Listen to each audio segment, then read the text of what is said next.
केंद्र सरकार की नोटबंदी के फैसले के खिलाफ विपक्ष का संसद से लेकर सड़क तक हंगामा जारी है।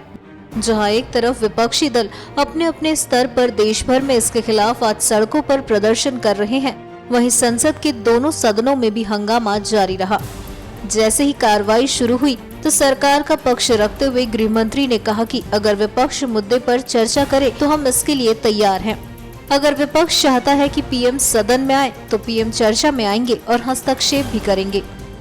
अध्यक्ष महोदय, हमारी सरकार ने जो यह फैसला लिया है वह फैसला ऐतिहासिक है, साहसिक है और साथ ही साथ प्रो-पुअर है। मैं यह स्पष्ट करना चाहता हूं। और देश में कोई एक व्यक्ति भी नहीं है जो कि हमारी सरकार के द्वारा, हमारे प्रधानमंत्री के द्वारा लिए गए इस फैसले पर इस आधार पर सवाल या निशान लगाए कि इसमें कहीं पर बदनीयत यानी हमारी सरकार की नीयत पर कोई सवाल या निशान नहीं लगाया जा सकता। मैं इतना ही कहना चाहता हूं, यदि इसके इम्प्लीमेंटेशन को लेकर कहीं यदि किसी को शिकायत है तो पहले दिन से ही हम सभी लोग चर्चा के लिए, इस पर बहस करने के लिए तैयार हैं।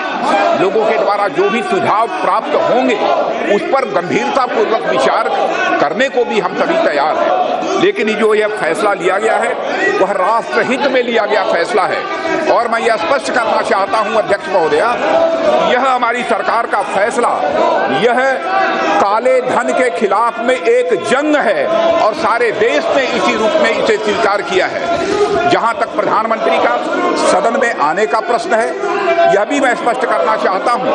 चर्चा प्रारंभ हो, चर्चा किस नियम के अंतर्गत होनी चाहिए, अध्यक्ष महोदय इस पर यदि कोई फैसला करने के लिए अधिकृत है तो अध्यक्ष महोदय ही इसके लिए अधिकृत है।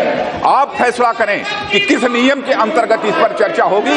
हम सभी लोग चर्चा के लिए पूरी तरह से तैयार हैं। प्रतिपक्ष को भी हम सुनने को इस संबंध में पूरी तरह से तैयार हैं। इसलिए बहस इस पर प्रारंभ होनी चाहिए। बहस को लेकर हमें कोई आपत्ति नहीं है। और प्रधानमंत्री के जहां तक आने का प्रश्न है, मैं यह स्पष्ट कर देना चाहता हूं, यदि प्रतिपक्ष चाहता है कि प्रधानमंत्री भी आए तो प्रधानमंत्री जी आएंगे और जहां आवश्यक हुआ पूरे बहस में प्रधानमंत्री जी भी इंटरवेंशन करेंगे। यह मैं प्रतिपक्ष को यकीन दिलाना चाहता हूं।